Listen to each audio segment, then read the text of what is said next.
Bit of a transformation, isn't it? You might notice a few things have been done since you last saw her.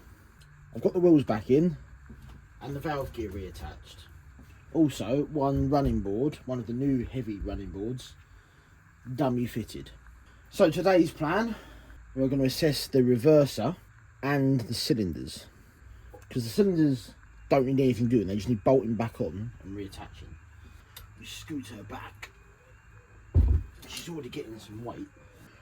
The reverser, it's quite a simple mechanism really. It's got the halfway notch in it, but something we learned from Trojan is you could do with this extra notch in here. So Trojan, we put that on.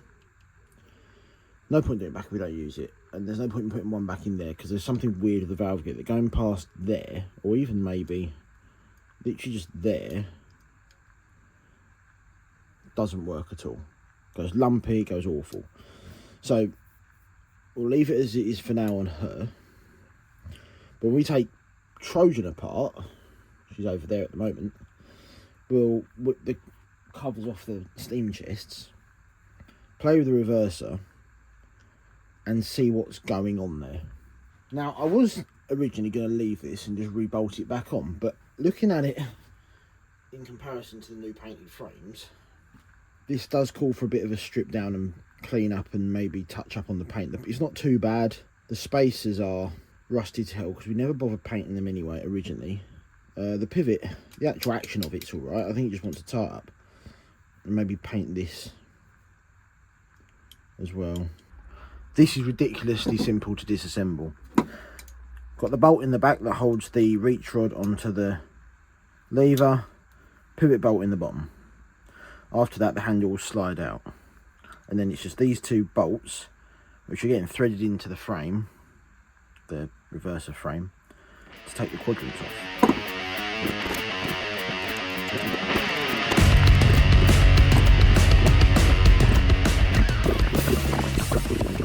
So there we are, there's the lever out.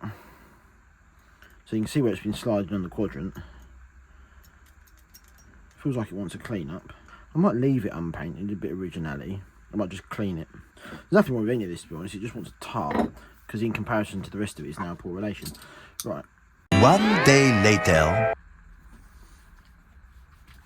Time to reassemble. As you can see, I've got the bracket back on. So that just wants to nip up. So next on, we have the two quadrants separated by these spacers over these bolts. So I'm going to assemble them off, offer it up, and put on together because that's just easiest. Which then just goes into that hole there. Start it by hand, and that one up there. So at that point we have the reverser lever. So you've got the bolt through there, and that collar is the spacer. But we can't actually put that in until we put it through the quadrant. So I'm going to hang it out the front there so we can get to it. Put the bolt through. Put the spacer on. And find the hole for it, which is easiest in neutral, I believe. There we go.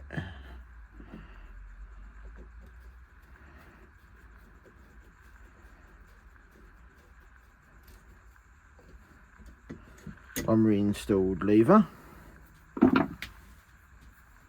With it in the forward position, we can then thread all the reach rod in. You see I've taken the clevis apart, you can see where I've just sprayed over it. And then annoyingly this bolt goes in from the back. So, goes up in there like that.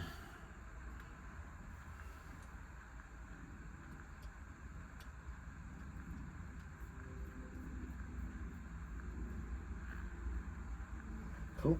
And last but not least, the pin through, click down. So then, there we go. You can see the valve gear moving.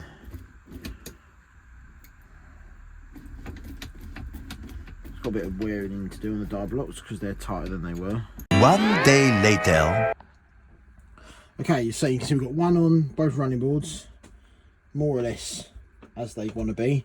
It's time for the other heavy lump to go here. I might try it like that. I don't know. I'm struggling to get an angle where you'll see, because I want to demonstrate how tedious these things are attached down here. Here is the pot of bolts.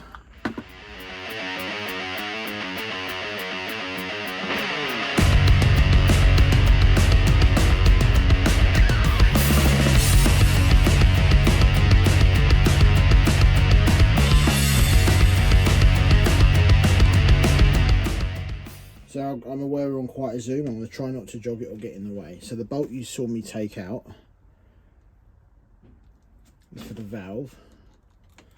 So we push that through that bush, line it up with the actual valve rocker behind, and wind it in. I will be nipping this up after, don't worry. And then of course we've got the motion. I've wired it up so I can move it around. Drop that off. So the only one I've ever found to get these out without going to silly lengths is to roll it so the inside rods are at the top. So I'll drag it back for you. Here is the crosshead bolt, the big little end pin, whatever you want to call it. So there's the actual bolt that goes through, it won't focus, and on the outside you've got an elongated nut for the drive for the lubricator. So I need to sit down really, because if we get this up and more or less in position,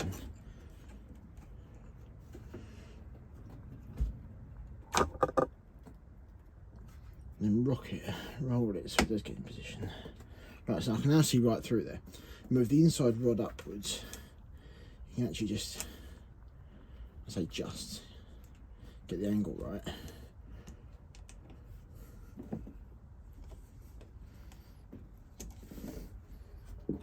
It's not quite in the right place, that's why. There we go. See it dropping, because it's now in the right place. In the hole from the back, and there we go, in and a bit of rock in there. And through. So then you can put the washer on.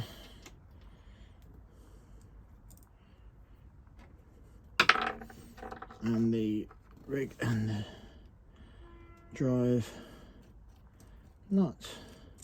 And get all do that with a spanner properly. But there's the reconnected.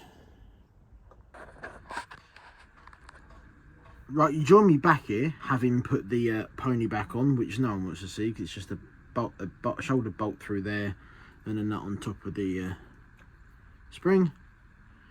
Got the drain cocks back on with the linkage,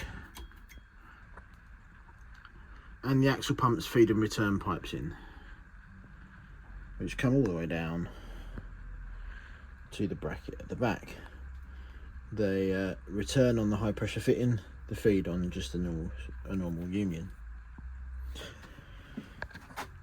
So now we've got to lay her back down, put her back on her wheels to fit the brake rigging, because that's a lot easier on its side, and get into the top before we start attacking the running boards. Which I'm sure you'll be glad is a video for another day. Join me later. So I know I said I'm putting the brake rigging on next. I'm not putting the brake rigging on next. Next we'll be finishing off the running boards, fitting the valances and the biff and the rear cab sections and the front cylinder sections, painting and filling the front plate. I'm gonna call it a running board. It goes right across the front of the smoke box, and it steps up the front, and then we'll take them all off because they'll need to come on and off a few times to be fitted, drilled and tapped. And we'll fit the cab while we're there, because that has 3 holes that go into the running board as well, down the side into the actual thick running boards, and then we'll do the brake rigging while we're there. Right, next time then.